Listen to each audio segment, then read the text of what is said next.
Assalamualaikum warahmatullahi wabarakatuh. Halo semuanya. Perkenalkan, nama saya Desi Rahmawati, mahasiswa dari Sekolah Tinggi Agama Islam STAI Bakti Persada Majalaya Bandung dengan program studi Manajemen Pendidikan Islam semester 5. Nah, dibuatnya video ini adalah untuk memenuhi tugas dari mata kuliah Psikologi Kepribadian yang diampu oleh dosen Ibu Siti Nur Hasanah, M.Sos IMA. Yang mana dalam video ini saya akan membahas mengenai tipologi kepribadian berdasarkan temperamen menurut Gerald Heyman. Sebelum membahas lebih lanjut, mari kita bahas dulu mengenai apa itu tipologi kepribadian. Nah, tipologi kepribadian merupakan suatu pengetahuan yang berusaha menggolongkan manusia menjadi tipe-tipe tertentu dengan dasar faktor-faktor tertentu. Misalnya, karakteristik fisik, psikis, pengaruh dominan, nilai-nilai budaya, dan seterusnya. Dalam psikologi kepribadian, temperamen dinyatakan sebagai salah satu aspek dasar dalam penyusunan tipologi manusia. Para ahli psikologi kepribadian menjuluki hal tersebut sebagai konstitusi psikis, yakni sifat-sifat dasar tertentu dari kelakuan atau tingkah laku pada manusia yang pada prosesnya akan mentipe kelangsungan jalannya kelakuan orang tersebut. Nah, berkaitan dengan pandangan tersebut, dalam psikologi kepribadian dikenallah beberapa tokoh yang mendukung pandangan tersebut. Begitupun oleh Gerald Heyman, yang mana beliau mengemukakan mengenai tipologi kepribadian manusia yang lebih menitik beratkan kepada temperamen atau psikis. Nah, begitulah mengenai apa itu tipologi kepribadian. Maka selanjutnya kita akan bahas singkat mengenai biografi dari Gerald Heyman dulu ya. Nah, Gerald Heyman merupakan seorang guru besar psikologi di Groningen, Jerman, yang kemudian terkenal sampai ke penjuru dunia sebagai tokoh pencetus tipologi manusia, terutama dalam psikologi kepribadian. Heyman memandang bahwa tingkah laku ditentukan oleh kekuatan-kekuatan tertentu yang ada pada diri manusia. Pandangan Heyman tersebut dicetuskan setelah ia tekun menyelidiki kekuatan-kekuatan tertentu dalam tubuh manusia melalui pengisian angket yang dibuatnya dan dibagikannya ke orang-orang yang dipilihnya sebagai objek penyelidikan. Penyelidikan Heyman selain melalui biografi juga melalui observasi.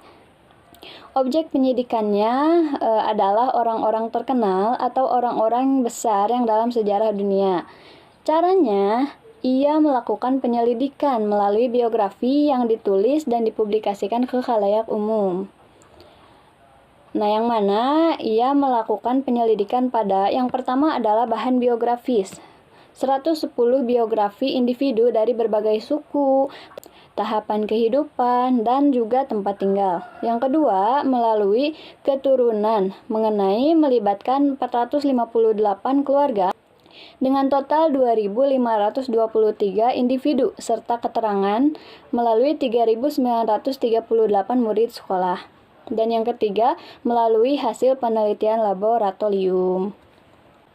Lalu, pada akhir penyelidikannya, Heyman berhasil merumuskan tipologi manusia yang kemudian dikenal dengan sebutan tipologi Heyman. Nah, Heyman pun menyusun teori tentang tipologi manusia berdasarkan pada 3 asas, yang dinamakan yang pertama adalah asas emosional. Asas emosional ini yakni tentang mudah atau tidaknya perasaan orang terpengaruhi oleh kesan-kesan, yang pada dasarnya semua orang itu memiliki kecakapan ini. Dan untuk menghayati suatu perasaan karena terpengaruh suatu kesan, tetapi lingkungan kecakapan tersebut bisa bermacam-macam.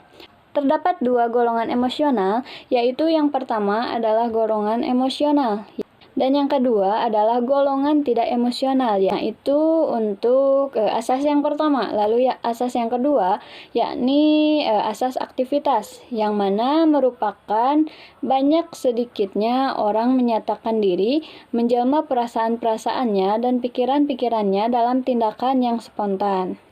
Aktivitas juga memiliki dua golongan, yaitu yang pertama adalah golongan aktif dan yang kedua adalah golongan tidak aktif. Lalu asas yang ketiga adalah asas fungsi sekunder, yakni mengenai banyak sedikitnya pengaruh kesan-kesan terhadap kesadaran setelah kesan-kesan tersebut tidak lagi dalam kesadaran. Nah, ada dua golongan dari fungsi sekunder, yaitu yang pertama adalah fungsi sekunder kuat atau sekunder, dan yang kedua adalah golongan fungsi sekunder lemah atau primer. Secara singkatnya, orang yang memiliki emosional kuat memiliki ciri-ciri lekas memihak, fantasi kuat, tulisan dan bicaranya aneh, kurang mencintai kebenaran, mudah marah, senang sensasi, dan lain-lain. Sedangkan orang yang mempunyai aktivitas yang kuat, yakni memiliki ciri-ciri suka bekerja, memiliki banyak hobi, mudah bertindak, mudah mengatasi kesulitan, dan tidak pernah putus asa.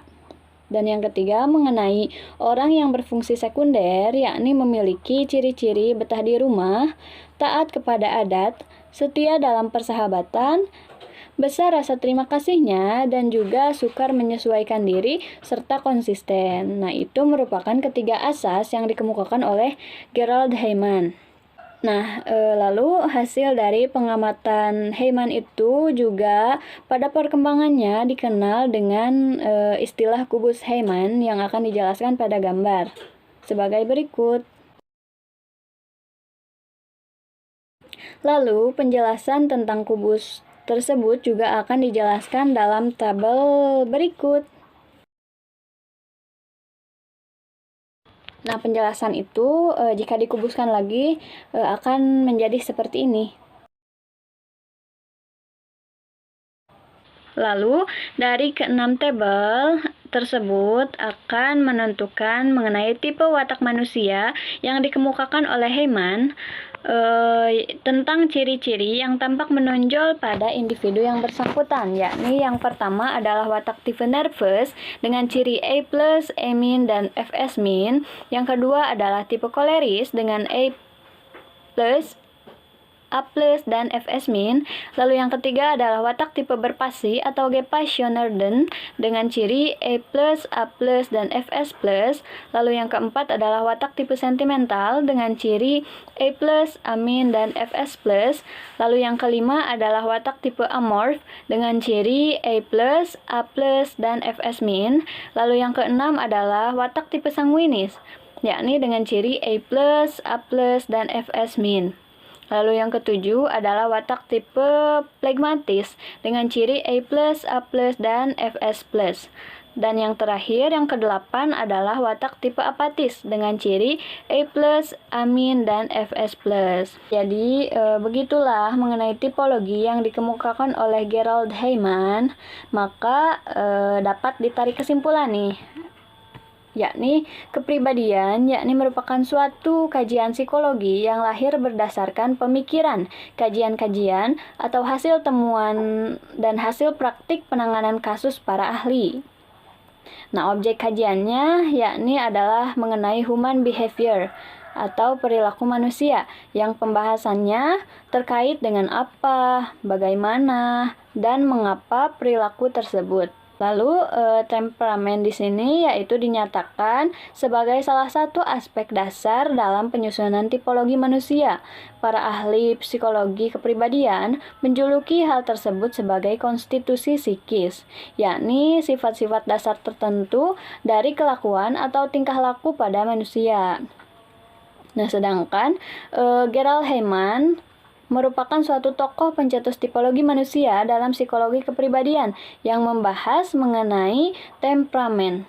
Nah, tipologi temperamen itu merupakan tipologi yang disusun berdasarkan karakteristik segi kejiwaan.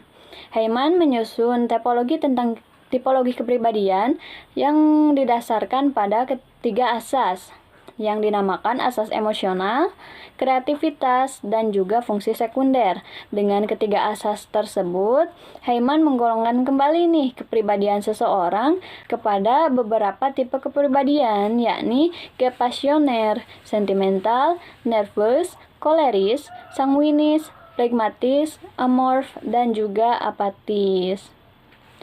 Nah, sekian pembahasan yang bisa saya sampaikan. Kurang lebihnya mohon maaf. Wabillahi taufiq wal hidayah. Wassalamualaikum warahmatullahi wabarakatuh.